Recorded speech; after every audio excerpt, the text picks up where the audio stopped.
Bismillahirrahmanirrahim. Assalamualaikum warahmatullahi wabarakatuh. Kami dari kelompok 8 izin memaparkan hasil diskusi kami mengenai materi tasawuf dalam Islam.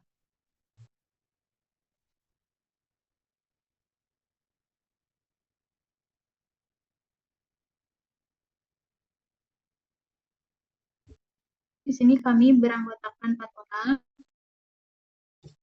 Terdapat Maulana Zayani dengan NPM 23008, Karen Aurelia dengan NPM 23026, dan Fujilia dengan NPM 23032, dan Lani dengan NPM 23102.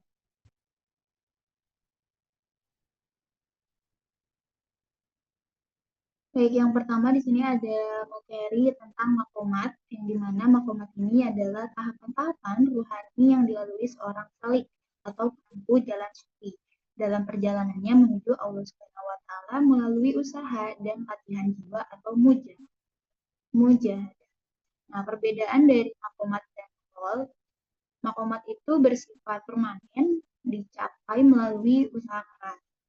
Sedangkan untuk qol itu bersifat sementara atau merupakan karunia Allah yang datang dari.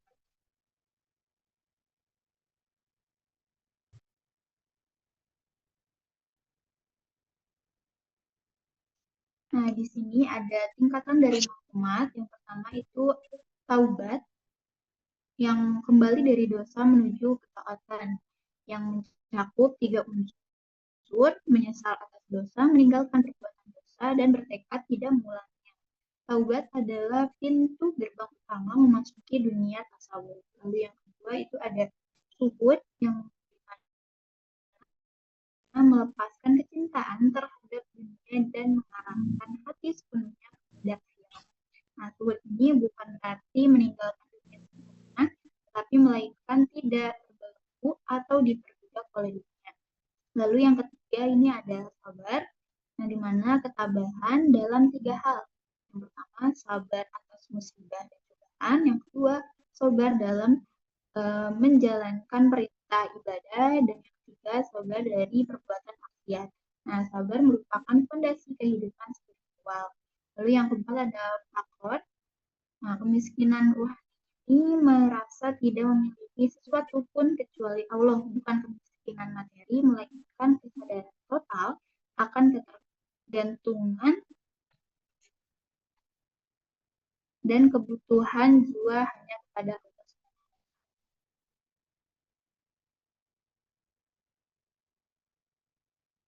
Nah, lalu yang kelima ini ada tawakal, berserah diri sepenuhnya kepada Allah setelah berusaha maksimal, hati tidak bergantung pada makhluk, hanya kepada Allah. Tawakal ini bukan bersifat pasif tanpa usaha. Yang pertama dari itu, menerima segala ketentuan dan takdir Allah dengan lapang dada tanpa keberatan hati.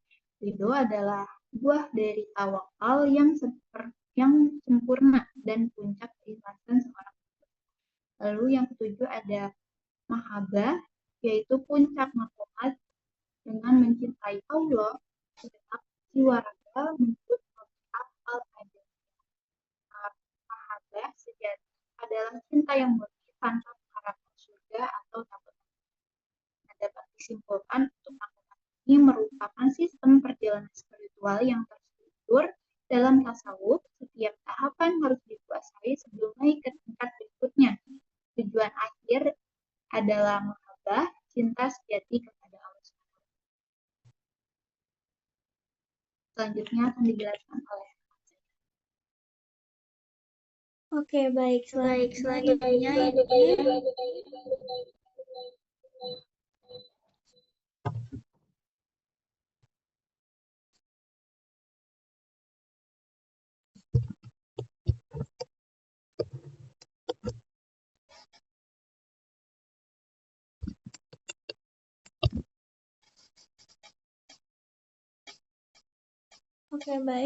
selanjutnya ini ada ajaran tasawuf. Yang pertama yaitu pengertiannya.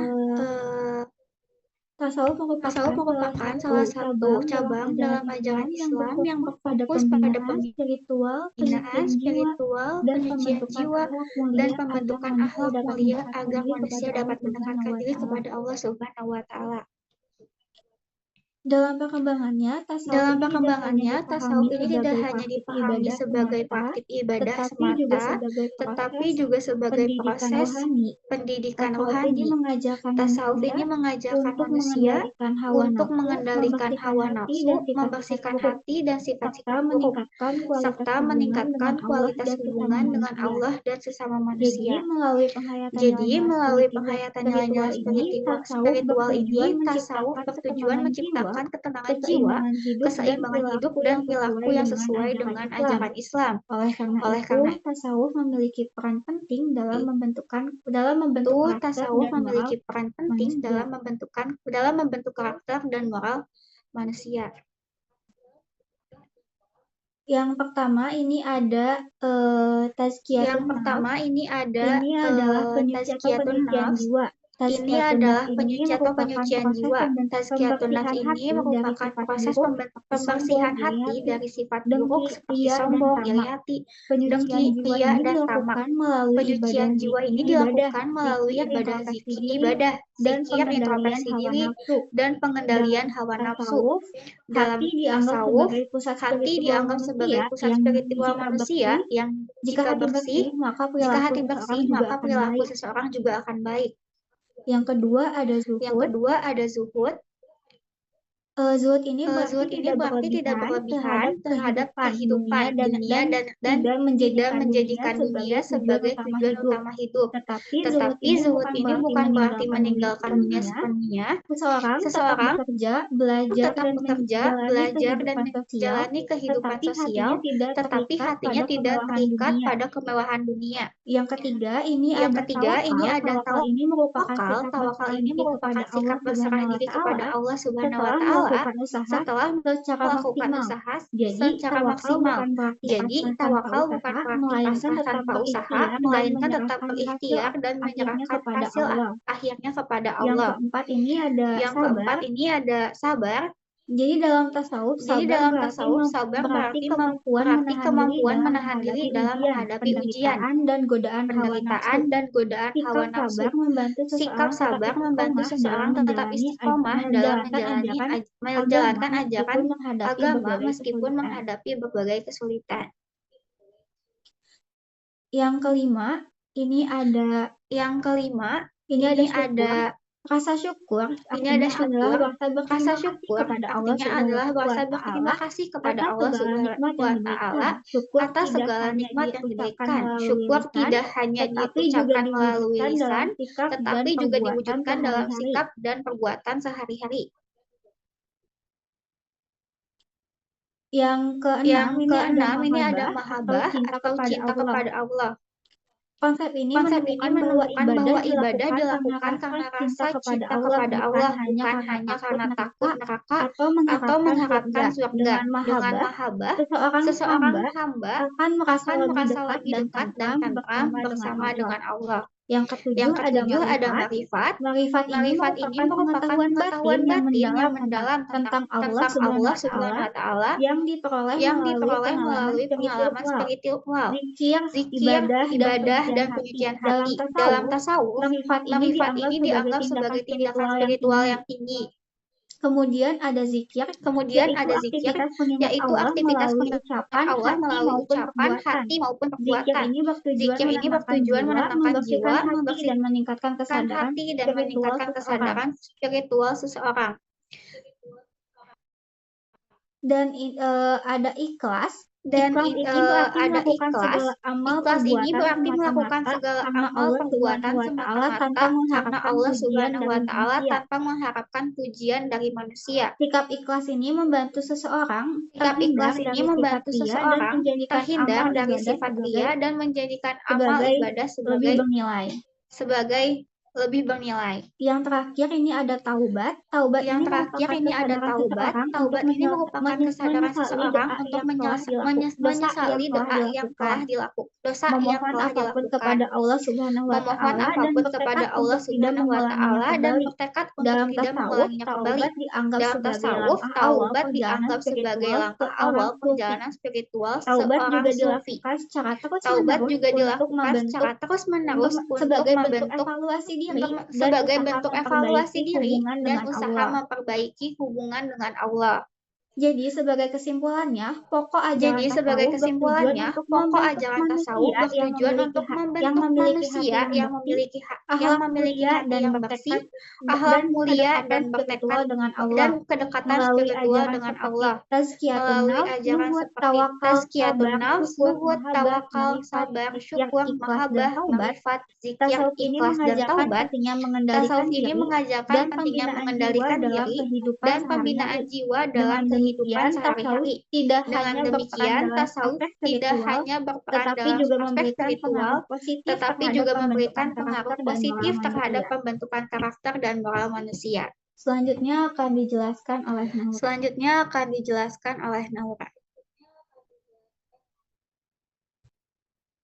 Oke, baik. Selanjutnya di ajaran tasawuf ini diklasifikasikan pemikirannya menjadi 3, yaitu tasawuf akhlaki, tasawuf amali, dan juga tasawuf falsafi. Nah, yang pertama itu di tasawuf akhlaki, itu merupakan gabungan antara ilmu tasawuf dan ilmu akhlak. Kata akhlak berasal dari bahasa Arab dan dari kata huluk yang bermakna perangai, tabiat, adab, ataupun tingkah laku. Objek kajian dari tasawuf akhlaki ini adalah kepribadian seseorang yang melekat di dalam jiwanya. Tasawuf akhlaki bukan hanya teori spiritual yang abstrak, tetapi sebuah sistem pembentukan diri yang nyata di mana orang dinilai dari bagaimana mereka bersikap, berbicara, dan berperilaku dalam kehidupan nyata. Tasawuf akhlaki itu berfokus pada perbaikan akhlak, mencari hakikat kebenaran, dan juga mewujudkan manusia yang dapat makrifat kepada Allah Subhanahu wa Ta'ala dengan metode-metode tertentu yang telah dirumuskan. Tasawuf akhlaki biasanya juga disebut dengan istilah nusunni. Model tasawuf ini berusaha mewujudkan akhlak mulia dari diri sang sugi sekaligus menghindari diri dari akhlak mazmumah atau akhlak tercela. Selanjutnya,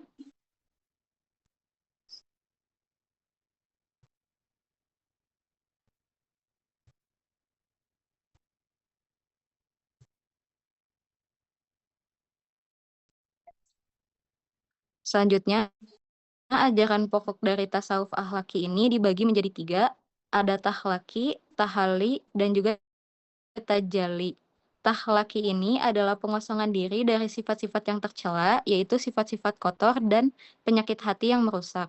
Yang dimana seseorang yang seharusnya sudah mulai menyadari betapa buruknya sifat tercela tersebut dan kemudian berusaha untuk menghindarinya yang akan menghasilkan kebahagiaan. Sifat-sifat yang harus dibersihkan itu meliputi sifat sombong, iri hati, pamer, dan juga cinta dunia yang berlebihan. Lalu yang kedua, itu tahali adalah menghias diri dengan membiasakan diri dengan tindakan, sifat, dan juga sikap yang baik.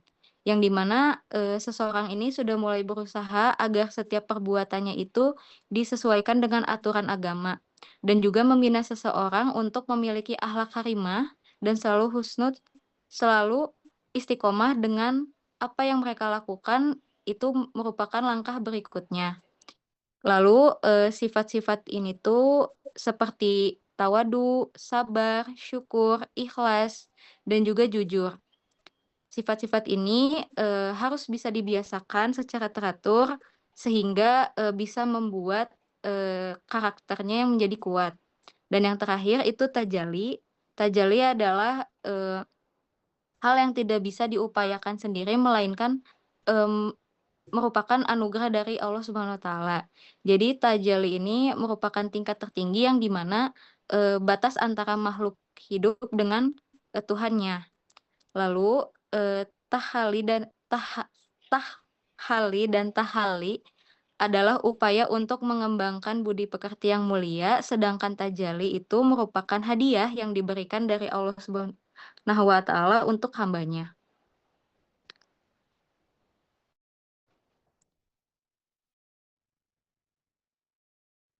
Di tasawuf akhlak ini terdapat tokoh-tokoh yang ada itu ada 4. Yang pertama adalah Hasan al-Basri, lalu Al-Muhasibi, yang ketiga Al-Qursyairi, dan juga Imam Al-Ghazali. Hasan al-Basri ini adalah Abu Said Al-Hasan bin Yasir namanya. Dia lahir di Madinah pada 642 Masehi dan juga meninggal di Basrah pada 728 Masehi. Para tabi'in ini menganggap Hasan sebagai orang yang zahid, yang dimana ia memiliki rasa takut yang kuat kepada Allah atau khauf, yang membuatnya merasa bahwa neraka itu hanya untuknya.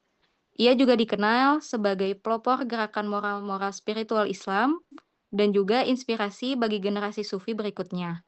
Lalu yang kedua itu ada Abu Abdillah Al-Haris bin Asad Al-Bashri. Beliau ini diberi gelar sebagai muhasibi karena suka memikirkan dirinya sendiri. Dan dia juga dianggap sebagai orang pertama di kalangan para sufi yang membahas masalah akhlak seperti latihan jiwa, tobat, sabar, ridho, tawakal, takwa, takut, dan lainnya. Banyak ahli tasawuf yang mengatakan bahwa Al-Muhasibi ini merupakan seorang sufi yang menyatukan ilmu syariat dan hakikat. Lalu yang kedua itu ada Al-Karim bin Hawazin Al-Kushairi. Beliau ini adalah salah satu karya Al-Kushairi yang paling terkenal tentang tasawuf.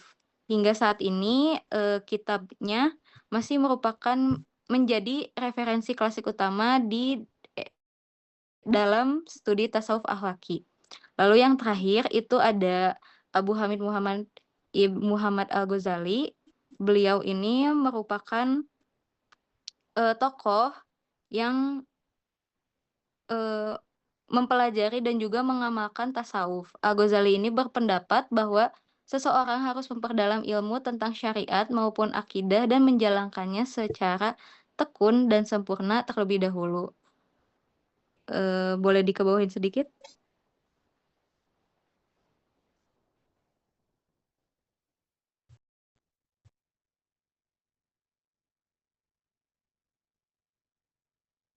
Menurut Al-Ghazali, ma'rifat dan mahabbah ini adalah setinggi-tingginya tingkat yang dapat dicapai oleh seorang sufi. Boleh next?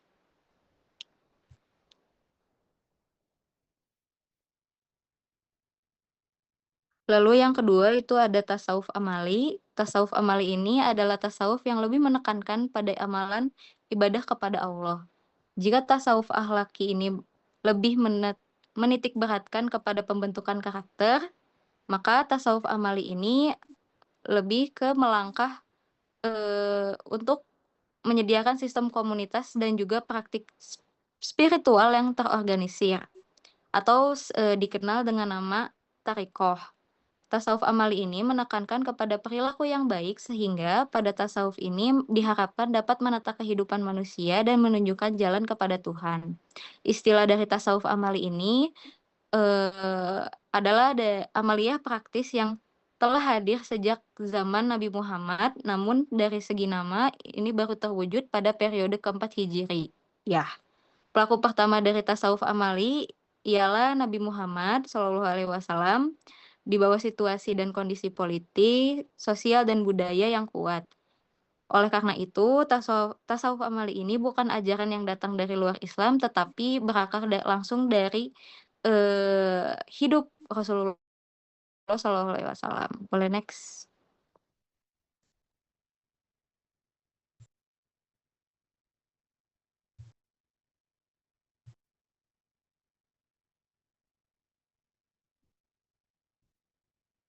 Oke, tasawuf amali ini berfokus kepada praktik ibadah yang jelas dan juga terorganisir yang terkandung di dalam struktur thariqah. Para ulama menggunakan sistem ini terdiri dari transmisi pengetahuan dari guru mursyid dan kepada muridnya dan instruksi langsung tentang praktiknya yang disebut dengan suluk. Sesuai dengan nisbat mursyidnya, sistem ini diberi nama. Sistem ini terdiri dari 3 komponen, yaitu sebagai guru spiritual yang telah mencapai tingkat yang tinggi dan berhak untuk membimbing, maka murid atau salik sebagai orang yang menempuh jalan spiritual di bawah bimbingan mursyid, dan suluk sebagai proses perjalanan spiritual itu sendiri yang terdiri dari wirid, amalan, dan zikir yang khusus telah diajarkan generasi ke generasi. Boleh next?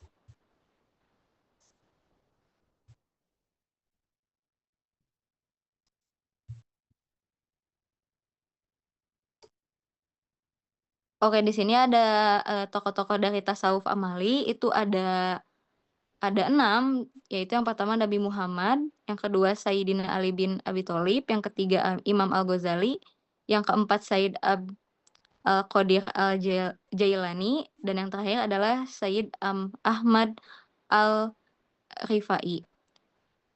Untuk yang tokoh pertama itu Nabi Muhammad merupakan perintis dari ilmu tasawuf. Lalu tokoh yang kedua itu merupakan orang pertama yang menciptakan ilmu tasawuf sendiri. Lalu tokoh yang ketiga, Imam Al-Ghazali ini merupakan tokoh yang membangun landasan dasar dari ilmu tasawuf. Dan yang keempat itu Sayyid Al-Qadir Al-Jailani ini merupakan tokoh sufi yang muncul sebagai hasil dari pengaruh ilmunya Al-Ghazali. Dan yang terakhir itu Sayyid Ahmad Al-Rifai merupakan salah satu tokoh sufi yang menggunakan konsep thariqah untuk membangun ajaran tasawuf kepada para pengikut berikutnya. Boleh next? Itu akan dijelaskan oleh Naila. Baik, selanjutnya di sini ada tasawuf falsafi. Di sini dijelaskan bahwa tasawuf falsafi adalah aliran tasawuf yang menggabungkan pengalaman mistis dengan pemikiran rasional atau filsafat untuk mencapai pemahaman Tuhan atau makrifat, bahkan sampai pada tingkat kesatuan wujud atau wadatul wujud. Berbeda dengan tasawuf sunni atau salafi yang lebih fokus pada praktik ibadah dan kehidupan sehari-hari, tasawuf falsafi lebih menonjolkan pembahasan teori dan pemikiran metafisik sehingga kadang lebih sulit dipahami. Lalu dalam perkembangannya, tasawuf falsafi juga mendapat pengaruh dari pemikiran luar Islam seperti Yunani, India, Persia, dan Nasrani, tetapi tetap mempertahankan nilai-nilai mistis Islam. Next.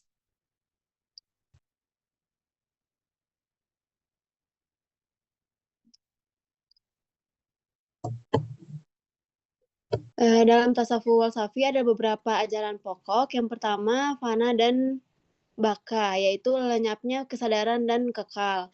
Singkat saja, fana itu berarti menghilangkan sifat buruk dan hawa nafsu, sedangkan baka berarti mempertahankan sifat baik. Jadi manusia diajarkan untuk memperbaiki diri agar lebih dekat kepada Allah. Yang kedua, ittihad, yaitu persatuan antara manusia dengan Tuhan. Yang dilihat dan yang dirasakan hanya satu wujud, maka dalam ittihad ini bisa terjadi pertukaran peranan antara yang mencintai, yaitu manusia, dengan yang dicintai, yaitu Tuhan, atau tegasnya ada antara sufi dan Tuhan. Yang ketiga, hulul, yaitu penyatuan sifat ketuhanan dengan sifat kemanusiaan. Singkat saja, hulul menggambarkan adanya penyatuan sifat ketuhanan dengan sifat kemanusiaan dalam pemahaman tasawuf falsafi. Yang keempat ada wahda al-wujud, yaitu pemahaman bahwa alam dan Allah adalah sesuatu yang satu.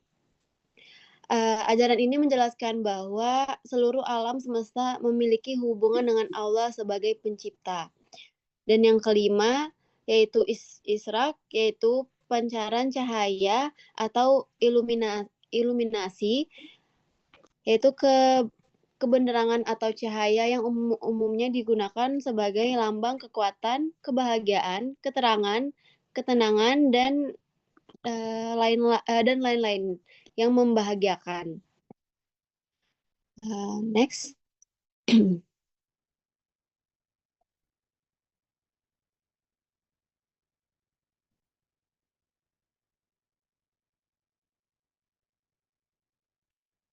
Selanjutnya, di sini ada tokoh-tokoh tasawuf walsafi yang sudah terdapat di dalam PPT. Saya singkat saja menjelaskannya. Yang pertama, tokoh pertama adalah Ibnu Arabi. Beliau merupakan tokoh penting dalam tasawuf walsafi yang memiliki pengaruh besar dalam perkembangan pemikiran tasawuf. Tokoh kedua adalah Ibnu Sabin, seorang sufi sekaligus filsuf Andalusia yang menguasai berbagai aliran filsafat dan menghasilkan banyak karya. Tokoh ketiga adalah Suhrawardi Al-Maktul, yang dikenal sebagai tokoh yang melahirkan aliran Illuminationisme dan banyak membahas filsafat serta tasawuf.